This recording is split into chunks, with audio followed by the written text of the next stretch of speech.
Today's podcast is brought to you by Audible. Get a free audiobook download and 30-day free trial at www.audibletrial.com/pixelsift. Over 180,000 titles to choose from for your iPhone, Android, Kindle, or MP3 player.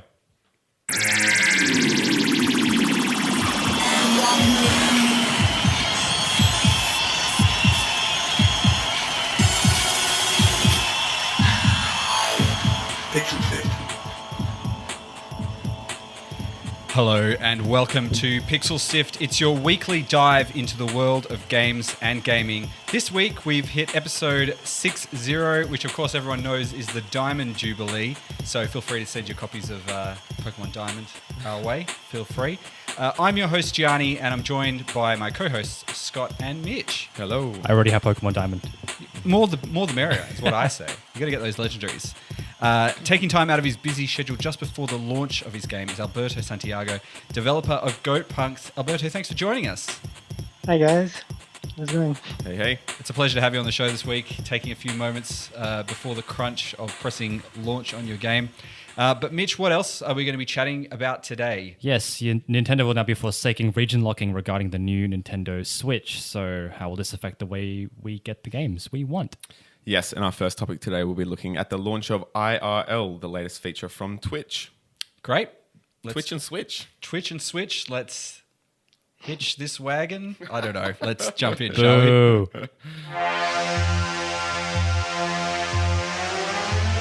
You're listening to Pixel Sift.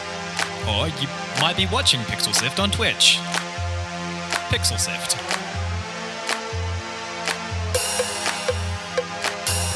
Do you know what rhymes with hitch and switch? I don't know. Mitch. Yeah. Oh, Easy one to go for. that's definitely enough from you two. All right. The streaming service Twitch has recently launched a new feature they've dubbed IRL, which seeks to expand the time streamers spend with their viewers. More specifically, it's meant for streamers to go beyond video games and include their audience in their real life, sharing all their daily experiences. But this lengthening of time spent on stream, as well as the high demand and expectancy that could come with it, may have its own issues. Where does it stop? So this kind of comes out of a streamer called Professor Broman, aka Ben Bowman. Ben Bowman. And he has basically kind of come out after this talking about the sort of requirements that he had to do to kind of get to the level where he was basically comfortably growing and his stream was at a point where it could be, you know, sustainable, and he had this sort of thing. He said in the sort of early stages of his channel that growing my channel at the start involved a mind-crushing 12 to 16 hours of streaming every day, 7 days a week, all year for 2 years, and that was the only way that I was able to maintain growth. Kind of stomps on us, doesn't it? Look, I think Hard. I think it's really interesting to talk about because, you know, there is this new category that Twitch has introduced, and funnily enough, though most people would know Twitch as a gaming streaming platform. It originally started out as a live streaming platform when it was originally called Justin TV or Justin.tv.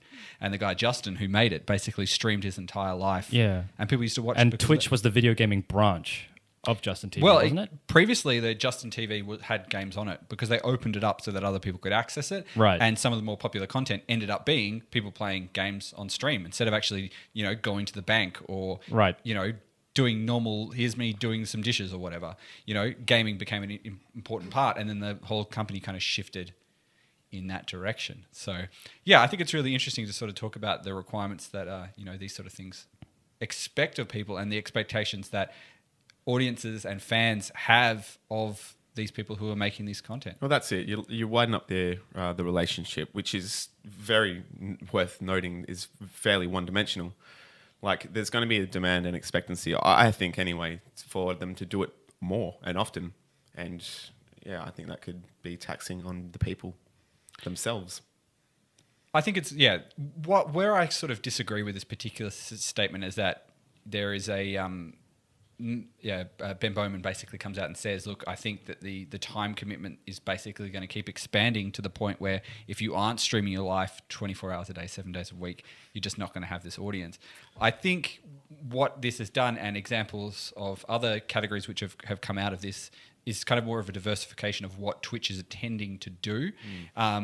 We saw the introduction of this category called social eating, which is really popular in places like Korea, where basically someone will just sort of eat a meal in front of you and people kind of chat to them in the same way. And that's like a huge category there. And I think this is kind of a section for anything that isn't sort of game related content, because really there wasn't a place for that to live. Much like the previous version of Twitch streaming, it's about socializing and socializing with your peers, I guess. So it's almost like, especially when they're inaccessible as it stands.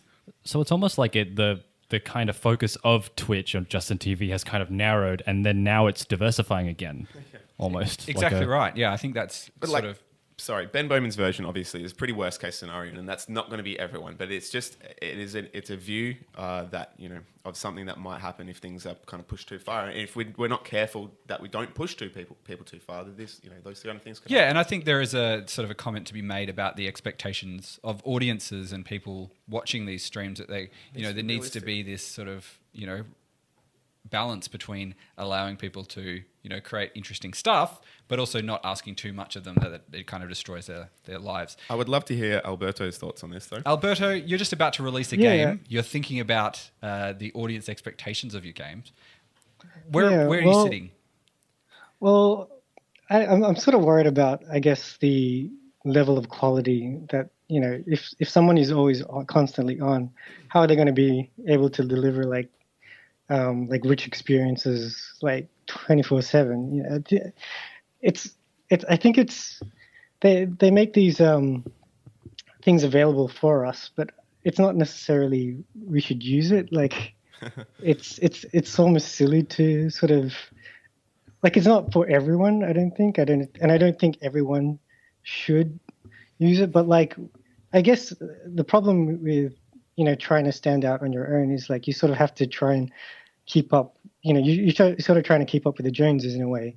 Like when you're making a game, everyone's telling you, oh, you got to use Twitter, you got to keep up your social appearances, you got to make dev blogs, you have to build up your community. Like there's all these list of things. Like before, which is good, because back in the day, like you never had any of those opportunities to do and self-publish all this, and really make it your own.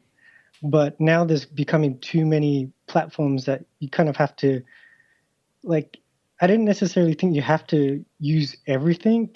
I think you should probably just use a set few of them and make those set few really good.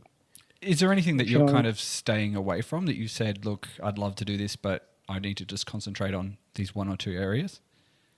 Yeah.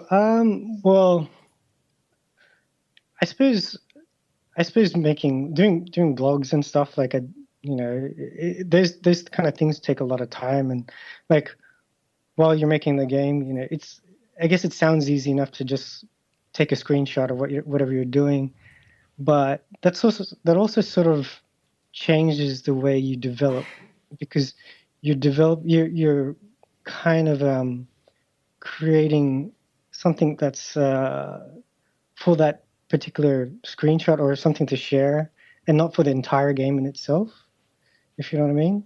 So content creation for content creation's sake rather than for the overall picture of the game. Yeah, and I sort of tend to lean towards just trying to focus. It's not good of me to neglect the other stuff, but I sort of get my main thing is just sticking to the game, because that's my addiction. Like that's the only reason why I'm doing this as well, because I'm sort of just experimenting and seeing where it takes me, and it's just experiencing these new things always feels like an addiction, and like it keeps me interested in that way. Like I guess I don't know if you know the guy Casey Neistat. He's a video producer. Yeah, he's a blogger. He was like a daily vlogger, and he was always constantly like every day would upload videos constantly, and his stuff was a cut above the rest. But eventually he started getting a bit tired of doing it, so he pulled it all back. He was like, his views were like skyrocketing, but I think there's only so much you can maintain. And if you're doing it constantly over and over again, and you're not learning, like you're not evolving or not changing, I think it might get boring really quickly for the people who are watching and for yourself. Do you think too much success can be a bad thing in this sort of circumstance? Possibly. Like, I guess it depends on how you adapt. I guess it all comes down to how you adapt, really. Like, if you're able to adapt with the change of all the more popularity that you get, then I guess it just comes down to that, really. It's going to be very interesting to sort of see how this kind of shakes out, whether, the expectations are for, popular streamers to continue the amount of streaming they're doing or expand what they're doing, or whether we'll see, new people pop into different niches where, the other streamers can stick to their speciality and have other people come along. Well, unfortunately, you still can't stream from the Twitch mobile app. So coming soon, though, apparently. Yeah. That's part of the IRL kind of wrecks the update. whole IRL thing. But one of the Some comments... people carry their PC or, one of the laptop comments around with them. Yeah, one of the comments that Ben makes in that article is that, audiences have a very high expectation of the quality of presentation, and that if that quality decreases, then people get pretty mad pretty quickly. And, streaming on a phone in a crowded convention center where 3G or 4G reception is really poor, you're not going to give the best experience. People are going to need to set up their setups. But, there's always creative people out there who can do different sorts of things. So maybe we will hear a little bit more about that. But let's jump into our next topic. Visit us on pixelsift.com.au. We are joined by Alberto Santiago. He is from New South Wales, and he's just about to, on the cusp of releasing his new local multiplayer game, Goat Punks. Alberto, can you tell us a little bit about your game if people haven't seen it before? Super Goat Punks is pretty much just a multiplayer King of the Hill type of game. You have these tiny little goats that you have to try and make your way up to the top of the peak, and then once you're at the top, you can throw down bombs to defend yourself. That's pretty much basically the whole gameplay. It's fairly easy to pick up. Like, it's designed so that even if you don't know or have never seen the game, you sort of can just grab the controller and you automatically know what to do.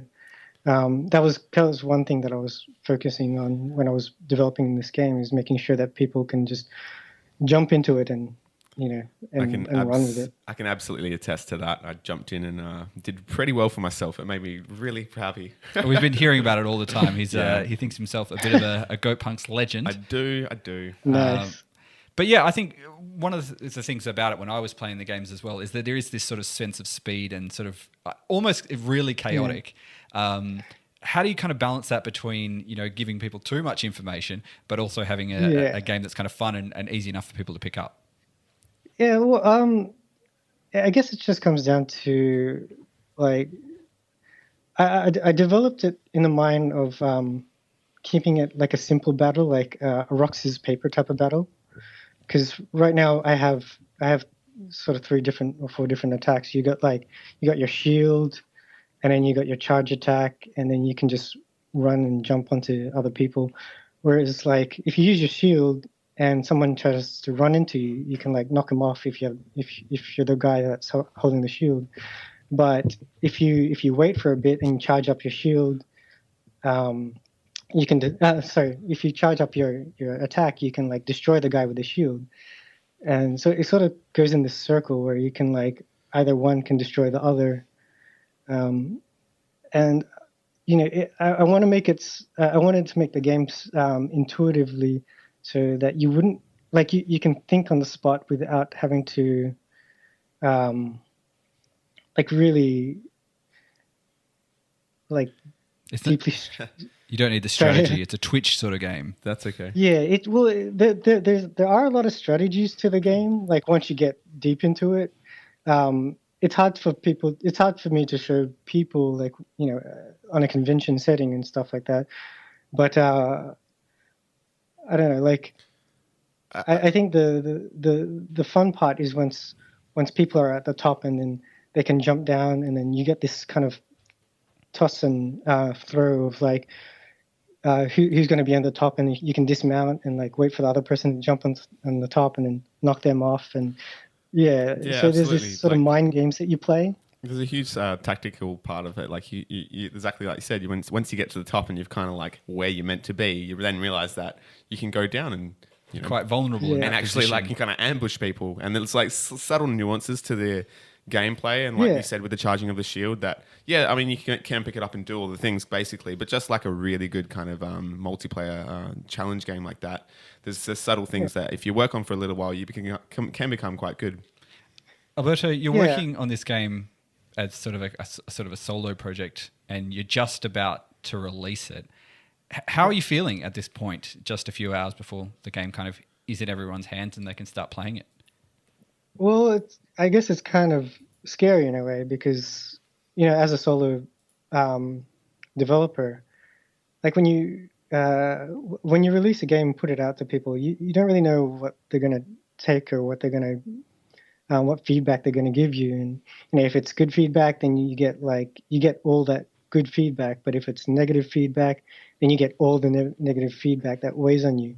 So it's a lot more amplified, and it's kind of intense, really.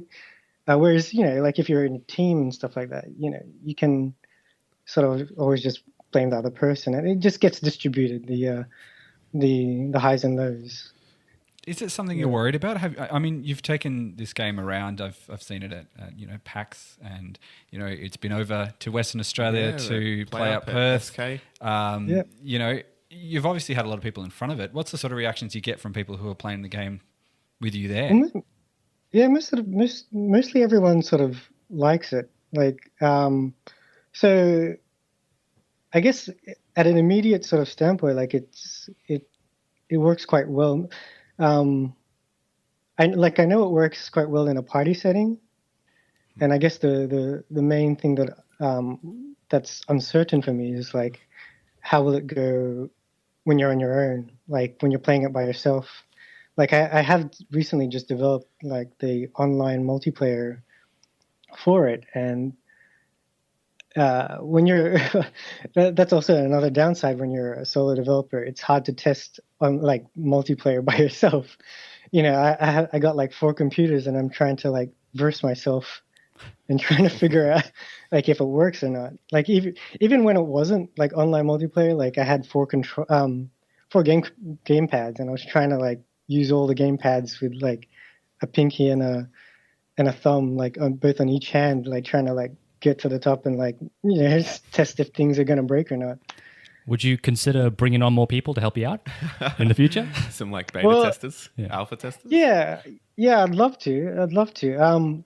I guess my main goal, or the main reason why I did it all on my own at the beginning was I just wanted. It's like I've kind of gotten this far by myself, and like I guess it's like I guess to make the analogy of climbing a mountain, like I'm almost there, and I'm almost there by myself, so I don't really want to like I'd like to get people to help out, but I think after I've released it, because I just want to cross that line by myself, more as a personal sort of goal. Yeah, okay. Now, you've worked on some bigger teams, working on games like Mafia 2 and Dawn of War 2 as well. What sort of things have you brought from working in a big team sort of environment versus, working on a game by yourself and you being the sole person who calls all the shots? Yeah, it's quite working on a team. It's quite fun when you first begin, like because you learn so much things. When I first graduated from uni, I just like looking for a job, and I managed to get a job at Plastic Wax. I helped out doing those type of game cinematics and stuff. But I guess eventually because I was doing that for about 10 years, working on those big projects. But after a while, you sort of when you stop learning as much, you sort of get bored of it, and you want to see how far you can push yourself. And I really wanted to see how far and how rich of an idea I can produce on my own. When you're working with other people, it's great, but you sort of always have to compromise and sort of dilute aspects of that idea to fit everyone's mold. So what have you learnt working on a game by yourself? What's some of the most valuable things that have come out of this project? I guess I reckon anything is quite possible as long as you have the time. Like I have lots of time to myself, so I can manage to pull a whole game together.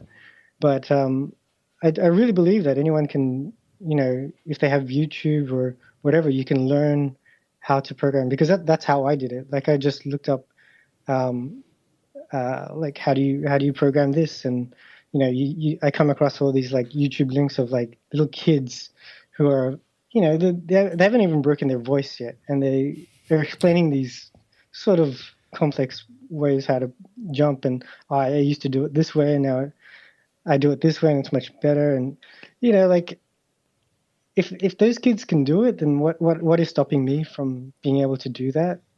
And I think a lot of people have that barrier, and that sort of it's too hard. But you just have to start small, and I think that's the main thing. You just have to start really small. Like Goat Punks was just a small idea. It was meant to be like a tiny, a month project. But then it just, as you get interested, I got addicted to it, and it just grows. And you just have to allow yourself that, I think.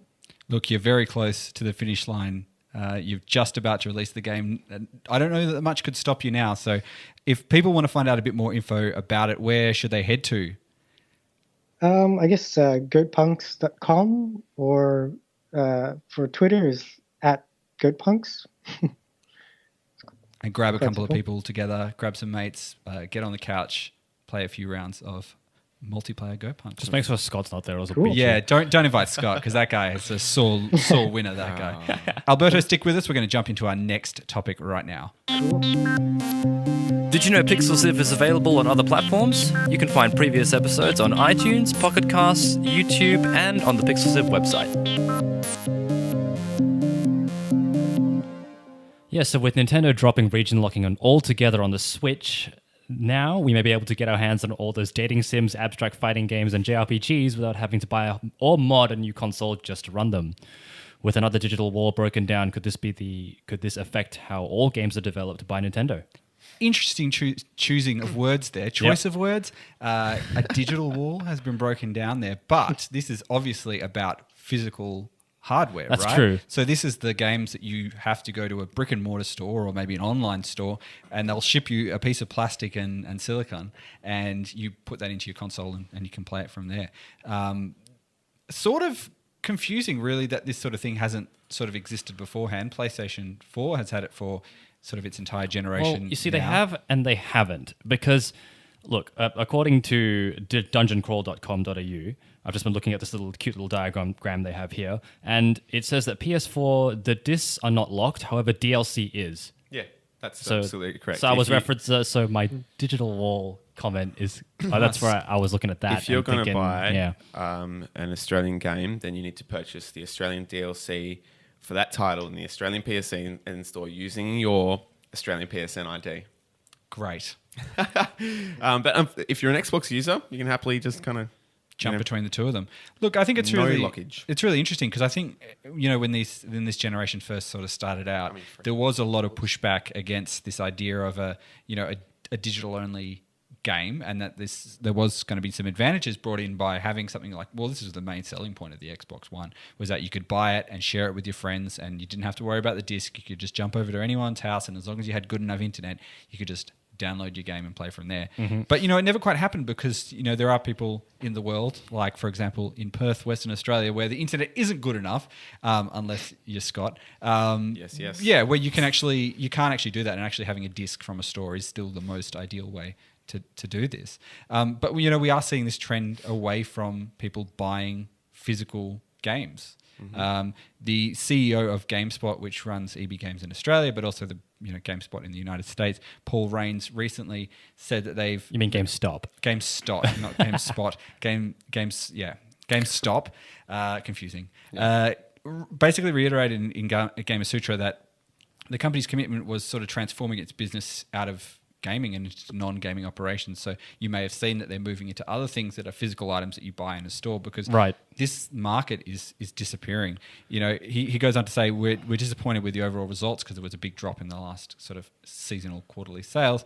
And looking more broadly, we did see continued growth in our non-physical gaming businesses, and we expect this category to approach 40% of our earnings in fiscal 2016. I mean, as much as I love physical games, I understand that it is obviously a kind of declining practice. Things are going to go more online. And there's obviously reasons for having, region locking in the past. And they still exist for the same reasons, but it makes sense for them, I think, to abolish this finally. It's the kind of going trend. Everyone else is doing it. And also, there's always ways around it. Remember back in well, you boys might not, but Gianni and I will definitely remember the original PlayStation where, you'd have your uncle go over to Bali or Phuket or whatever and bring you back 30 games. And only 5 of them would work, but you needed your PlayStation modded for that and stuff. Are we going to go 2 episodes without a Mitch as a kid joke? Yeah, I know. It's becoming quite a nice theme, actually. Mitch, I'm liking it. Just get a bit older, mate. Go back in the past. Alberto, could you have released Goat Punks in a world where physical games were the only ways to bring out games? Oh, no way. I think it would have been impossible. I understand why they made the choice back then, but currently there's just no point in doing locking it down, because everyone's so well connected, and everyone's got friends overseas, and you want to you want to play against your friends overseas, and it's I don't know, why would you prevent that? Yeah, that's a really good point, and I think it kind of matches up well with Mitch's digital wall breakage kind of comment that, we are more connected than ever with everyone around the world. So why put up walls when we're all, so already there? Well, it's interesting when you have lots of games that are kind of being restricted or, not released in certain regions. We now exist in a world where you can jump on Twitch and you can watch someone who's been streaming for 48 hours in a row, and they can be playing a game that hasn't come out yet in your region. And that effectively, you're getting a lot of the experience of playing that game, if not putting your hands on a controller or on a keyboard and mouse at that time. But, that experience is still shared.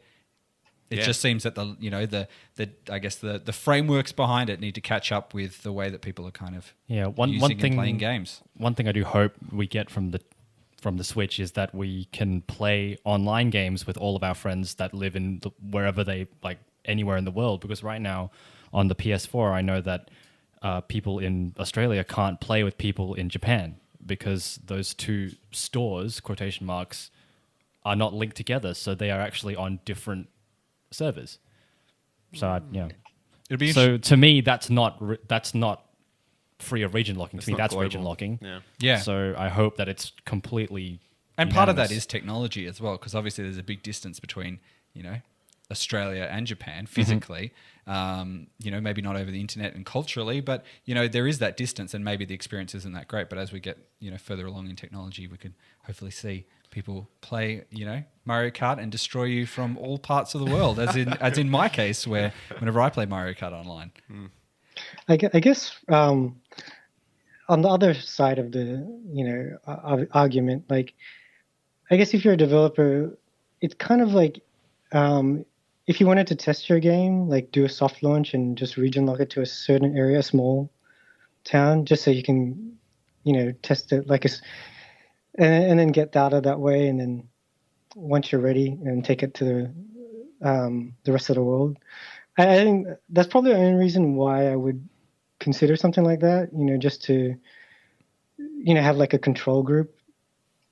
And you often do see this with a lot of, I guess, with the mobile stores, your app stores and stuff. You see these soft launches. Maybe you could do a region locked soft launch in Dubbo or Wollongong or something like that, and just say they're the ones who are going to be playing the game to start with, and then everyone else can give it a go after that. I think it's this is something that we'll be talking about in the future when we're saying, well, region locking was a funny thing, but we're still having movie releases that come out months and months after they've come out in other regions. So who knows with any of these things.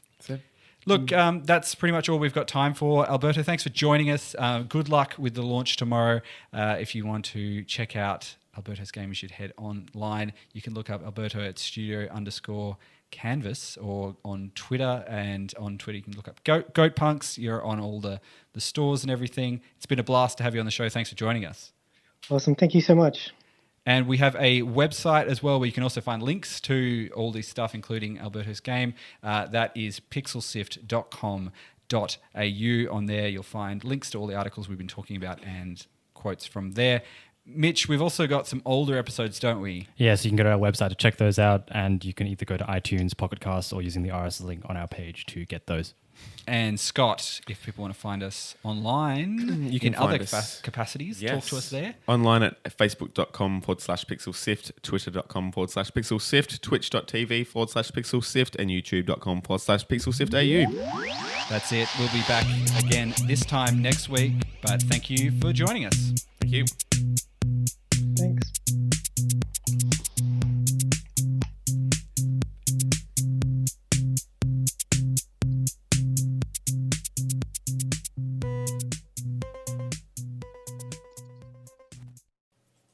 Today's podcast is brought to you by Audible. Get a free audiobook download and 30-day free trial at www.audibletrial.com/pixelsift. Over 180,000 titles to choose from for your iPhone, Android, Kindle, or MP3 player.